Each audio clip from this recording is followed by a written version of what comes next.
इस वक्त कोर्ट में सिसोदिया के वकील की जो दलीलें पेश की जा रही हैं उनको एक एक करके आपके सामने रख देते हैं। और सिसोदिया के जो वकील हैं वो कह रहे हैं कि अलग अलग स्तरों पर दिल्ली की आबकारी नीति की जांच हुई थी। साथ ही उन्होंने ये भी दावा किया है कि एलजी के पास शराब नीति का ड्राफ्ट भेजा गया था और प्रॉफिट मार्जिन पर एलजी को आपत्ति नहीं थी, जो कि 5% से बढ़ाकर 12% कर दिया गया था। और जहां तक ईडी का और सीबीआई का इस पॉलिसी को जल्दबाजी में लागू करने का आरोप है, तो उस पर अपनी दलील पेश करते हुए डिफेंस काउंसिल ने कहा है कि जल्दबाजी तो नोटबंदी में भी की गई थी। कोर्ट में सिसोदिया के वकील की ये तमाम दलीलें इस वक्त पेश की जा रही हैं। इससे पहले ईडी के वकील ने अपनी दलीलें पेश कर दी हैं। साथ ही एजेंसियों की शक्तियों पर भी सवाल उठाए हैं मनीष सिसोदिया के वकील ने, और कहा है कि कोर्ट जो है एक्शन ले ऐसी एजेंसियों पर जिनका मकसद सिर्फ ये नजर आता है कि आरोपी को जेल में ही रखना है। इस वक्त राउज एवेन्यू कोर्ट में इस पूरे मामले पर सुनवाई चल रही है। और साथ ही आपको बता दें कि दिल्ली शराब नीति केस में कल शाम करीब 6 - 6.5 घंटे की पूछताछ के बाद ईडी ने मनीष सिसोदिया को गिरफ्तार किया और आज उनकी 10 दिन की रिमांड पर सुनवाई चल रही है। करीब 2 बजे राउज एवेन्यू कोर्ट पहुंची थी ईडी सिसोदिया को लेकर, और इसके बाद से स्पेशल जज MK नागपाल ने पहले ईडी की रिमांड पर सुनवाई शुरू की, जिसको लेकर इस वक्त दोनों ही पक्षों की दलीलें चल रही हैं। ईडी अपनी दलील पहले पेश कर चुकी है और मनीष सिसोदिया के वकील इस वक्त कोर्ट में अपनी दलील पेश कर रहे हैं। किसी से मिलना अपराध साबित नहीं कर सकता, फोन बदलने की जो आरोप लगाए हैं जांच एजेंसियों ने उन्हें गलत बता रहे हैं मनीष सिसोदिया के वकील। सिसोदिया पर टालम टोल करने का आरोप भी गलत बताया जा रहा है।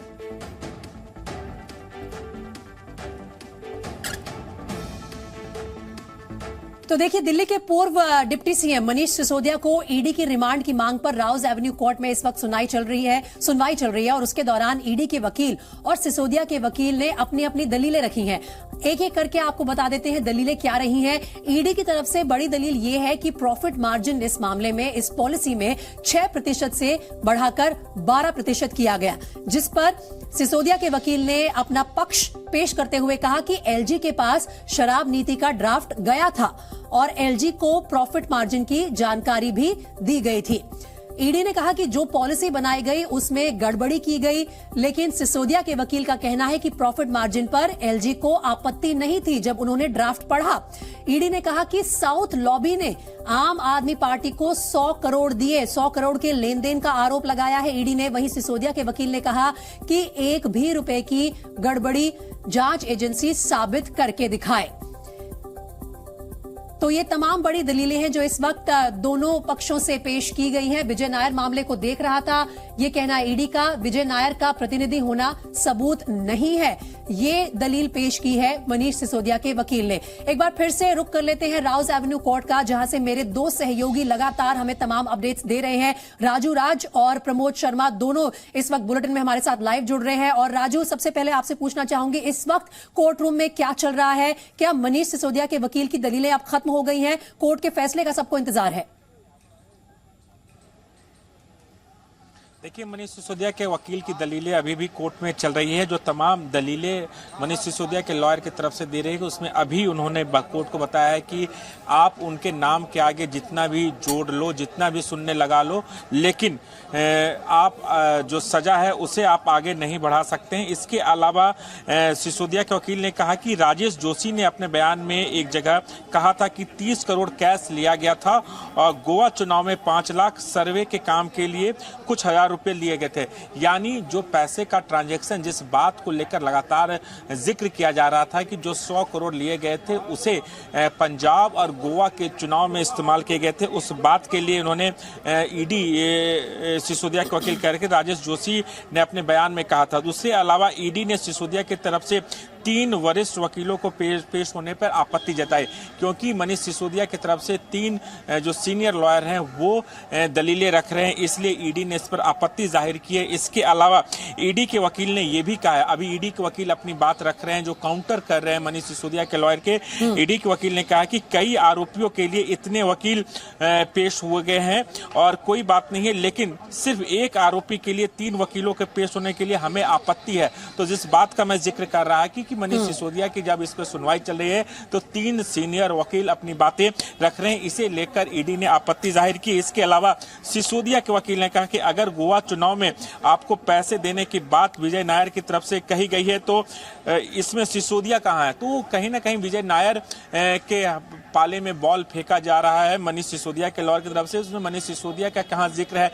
तमाम दलीलें अभी भी कोर्ट में मनीष सिसोदिया के बचाव में रखी जा रही है। अब देखना होगा कि मनीष सिसोदिया को कि जो आर्गुमेंट है 2 बजे से शुरू हुआ और 3:35 हो रहे हैं, लगभग 1 घंटा 35 मिनट तक दोनों पक्षों की तरफ से अपनी अपनी बातें रखी जा रही है कोर्ट के अंदर, ताकि जो रिमांड मांगी गई है ईडी की तरफ से 10 दिनों के लिए उसे काउंटर करते हुए, उसका विरोध करते हुए मनीष सिसोदिया के बचाव में मनीष सिसोदिया के ओर से 3 सीनियर लॉयर पेश हुए और तो कहीं ना कहीं राजू ऐसा लग रहा है कि आम आदमी पार्टी अपनी पूरी जान झोंक रही है। और ये सवाल लेकर मैं प्रमोद के पास भी जाना चाहूंगी। प्रमोद, ये दिखाता है 3 टॉप लॉयर्स को आज भेजा गया है इस रिमांड की सुनवाई पर। पूरी ताकत झोंक रही है आम आदमी पार्टी की किसी भी तरह मनीष सिसोदिया को जेल से बाहर निकाला जाए, लेकिन जिस तरह से विजय नायर पर फोकस शिफ्ट करना चाहते हैं, क्या उन्हें बलि का बकरा बनाने की भी कोशिश चल रही है? देखिए, बिल्कुल जिस कोर्ट में ये सुनवाई हो रही है एमके नागपाल की कोर्ट में, उनको ये पूरा केस जो है बहुत अच्छे तरीके से पता है, क्योंकि ये जो आर्ग्यूमेंट है वो कई बार इस कोर्ट में हो चुके हैं। कई बार चार्जशीट जब फाइल की गई है उससे पहले पढ़ के बताया गया है। इसमें हर एक की भूमिका को बहुत ही स्पेसिफिकली बताया गया है। प्रमोद, आपके साथ नेटवर्क में थोड़ी दिक्कत आ रही है, मैं लौटूंगी जिस वक्त ये थोड़ा ठीक हो जाएगा। लेकिन राजू, ये सवाल अगर आप इसका जवाब दे पाएं कि किस तरह से अब विजय नायर पर पूरी तरह से फोकस शिफ्ट करने की कोशिश की जा रही है? देखिए, निश्चित तौर पर अब तक जो विजय नायर को लेकर, जो उनकी भूमिका को लेकर क्या भूमिका रही है नई आबकारी पॉलिसी के तहत, जो आरोप भ्रष्टाचार के लगाया गया है कि कैसे विजय नायर ही वो शख्स है जो साउथ की लॉबी की तरफ से जो मदद पहुंचा रहा था, साउथ की लॉबी को फायदा पहुंचाने की कोशिश कर रहा था, और विजय नायर काम कर रहा था अरविंद केजरीवाल और मनीष सिसोदिया के इशारे पर। ये बयानों में है, तमाम आरोपियों की गिरफ्तारी के बयान में है। लेकिन अब जब मनीष सिसोदिया पर शिकंजा कसता हुआ देख रहे हैं उनके लॉयर, तो वो कह रहे हैं कि अगर जो ट्रांजैक्शन है, जो पैसों को भेजा गया था, उसमें विजय नायर का रोल है, तो मनीष सिसोदिया कहां से आता है? कहीं ना कहीं अब जो बॉल है मनीष सिसोदिया, विजय नायर के पाले में फेंका जा रहा था, और कहीं ना कहीं ये बचाव का एक तरीका है कि कहीं ना कहीं मनीष सिसोदिया की तरफ से उनको जो बचाव है उनकी तरफ से ये दलीलें दी गई है। लेकिन जो ईडी बात कर रही है मनीष सिसोदिया के रिमांड को लेकर, इसलिए ईडी जो 57 पन्नों की जो रिमांड कॉपी कोर्ट में दी है, उन तमाम दलीलों को रखी है, तमाम जिन लोगों की गिरफ्तारी हुई है उनकी गिरफ्तार लिस्ट है, उसमें से तमाम आरोपियों को बयान के आधार पर जो सबूत डिस्ट्रॉय किए गए थे, 11 मोबाइल फोन बदलने की बात कही गई है, सिम बदलने की बात कर रही है, जो सबूत है उसे नष्ट करने की बात करें, उन बातों को लेकर दलीलें रखी गई थी। और उसी के बचाव में कहीं ना कहीं ऐसा लगता है कि मनीष सिसोदिया की लीगल की टीम से, उनके लॉयर की तरफ से विजय नायर के पाले में बॉल फेंका जा रहा है, और ताकि मनीष सिसोदिया को राहत मिल सके। लेकिन अभी भी तमाम जो मनीष सिसोदिया के लॉयर है अपना बचाव में, मनीष सिसोदिया के बचाव में अपनी दलीलें रख रहे हैं, ताकि जो जिस रिमांड की बात कही जा रही है कम से कम उन्हें रिमांड मिले। हालांकि सीबीआई 10 दिनों, ईडी माफ कीजिएगा, ईडी 10 दिनों की रिमांड की मांग की है, और यही कोशिश है कि मनीष सिसोदिया की लीगल टीम से अगर वो अपने तर्क से, अपने दलीलों से कोर्ट को कन्विंस कर सकते हैं तो जो रिमांड की अवधि है वो कम से कम मिले, ताकि मनीष सिसोदिया को थोड़ी राहत जरूर मिल सके। और यही वजह है कि बॉल विजय नायर के पाले में फेंकी जा रही है। अगर ईडी की जो रिमांड की मांग है 10 दिनों की, वो दे भी दी जाती है राजू, तो आज से 20 मार्च तक के लिए जेल में वैसे भी रहने वाले हैं मनीष सिसोदिया। क्या मनीष सिसोदिया के पक्ष की तरफ से ये दलील पेश की गई है कि जब पहले ही न्यायिक हिरासत में है और ईडी जब चाहती है उनसे पूछताछ के लिए वो उपलब्ध है, तो फिर अलग से गिरफ्तारी पर क्यों जोर दिया ईडी ने? देखिए, इसकी दो बातें हैं और काफ़ी लीगल है और इसको समझना बहुत ज़रूरी है प्रीति, क्योंकि मनीष सिसोदिया 20 तारीख तक न्यायिक हिरासत में है और इस बीच जो ईडी ने पूछताछ की है वो भी कोर्ट के आदेश के बाद उन्होंने एक एप्लीकेशन मूव किया और इस केस की जांच करने के लिए और 3 दिनों के उन्हें पूछताछ के लिए समय दिया गया। 2 दिनों तक ईडी ने पूछताछ की और उससे पहले गिरफ्तार कर लिया। चूंकि गिरफ्तारी के लिए ईडी की जो दलील है कि जो और आरोपियों हैं उनके आमने सामने बैठाकर पूछताछ करनी है। आप तो जेल जाकर पूछताछ करते हैं और जेल में भी ईडी ने यह आरोप लगाया कि मनीष सिसोदिया जांच में सहयोग नहीं कर रहे हैं, क्योंकि जेल की जो टाइमिंग है उस जेल मैनुअल के हिसाब से आप पूछताछ करते हैं। लेकिन आप रिमांड में जाते हैं तो जांच एजेंसी अपने हिसाब से पूछताछ करती है, तमाम उन दस्तावेजों को आमने सामने रखकर पूछताछ करती है जो बयान तमाम दूसरे आरोपी दिए हैं जिनके साथ मनीष सिसोदिया के संपर्क थे, उन सबूतों के आधार पर पूछताछ करनी। इसलिए कस्टोडियल इंक्वायरी की जरूरत होती है। इसलिए ईडी ने मनीष सिसोदिया को गिरफ्तार कर 10 दिन की रिमांड मांगी ताकि कस्टडी में लेकर पूछताछ करनी है। दूसरी बात है कि के कविता को भी ईडी ने समन भेजकर पूछताछ के लिए बोला है। कल उनसे पूछताछ करनी है। ऑलरेडी अरुण रामचंद्रन पिल्लई भी ईडी के गिरफ्त में है, ईडी के रिमांड पे। तो 3 आरोपी उनके सामने होंगे और उनके बयानों के आधार पर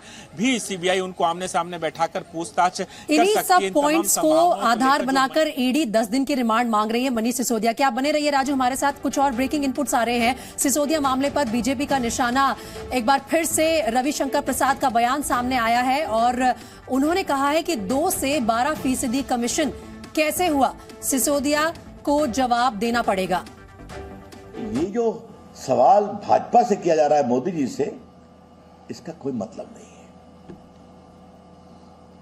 वही सवाल सिसोदिया जी के बारे में कहा जाएगा। बार बार कहा जा रहा है कि परेशान किया जा रहा है। तो ये सवाल का जवाब तो आपको देश को देना पड़ेगा ना कि कमीशन 2% से या 5% से 12% क्यों कर दिया गया। दिल्ली में शराब पीने की उम्र 21 से घटाकर 18 क्यों कर दी गई। दिल्ली में ऐसा टेंडर पॉलिसी क्यों बनाया गया जिसमें कुछ ही कंपनी को, शराब निर्माताओं को फायदा होगा। तो देखिए, एक बार फिर से बीजेपी के नेता लगातार हमलावर हैं आम आदमी पार्टी की दिल्ली सरकार पर और मनीष सिसोदिया को सीधे सीधे कुछ सवालों का जवाब देना होगा, इस बात पर जोर डाल रहे हैं। कोर्ट में इस वक्त सुनवाई चल रही है और जो कोर्ट का फैसला है उसका सबको इंतजार है। पिछले करीब 1.5 घंटे से ज्यादा समय हो गया है राउज एवेन्यू कोर्ट में इस मामले पर सुनवाई जारी है। एक बार फिर से रुक कर लेते हैं राजू राज का, जो राउज एवेन्यू कोर्ट पर तैनात हैं और लगातार हमें कोर्ट रूम से अपडेट्स दे रहे हैं। इस वक्त की हलचल बता दीजिए राजू, क्या खबर आ रही है, क्या कुछ अब आगे जो दलीलें हैं, काउंटर आर्ग्यूमेंट्स ईडी की तरफ से क्या सामने आए हैं? देखिए, ये भी कहा गया कि जो दिनेश अरोड़ा का बयान है, 164 का बयान जो दिया गया है, उसे लेकर कोर्ट में दलीलें रखी जा रही है। बताया गया कि 164 का बयान दिनेश अरोड़ा ने दिया है और वो 30 दिसंबर 2022 का है।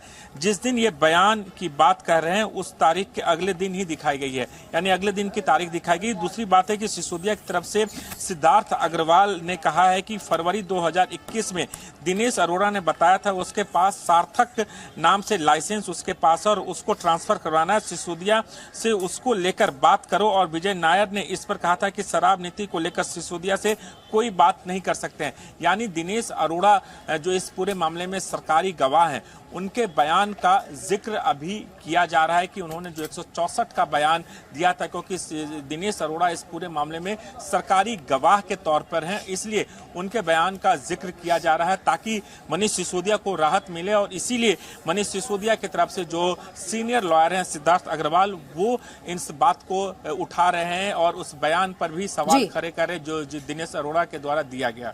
ठीक है राजू, बहुत शुक्रिया आपका फिलहाल इस तमाम जानकारी के लिए। लेकिन कोर्ट रूम में अभी भी इस मामले पर सुनवाई जारी है और जैसे ही कोई फैसला आता है हम आपका रुख करेंगे और दर्शकों को ये बड़ी अपडेट देंगे। इस वक्त कोर्ट में ईडी के वकील भी अपनी दलीलें पेश कर रहे हैं।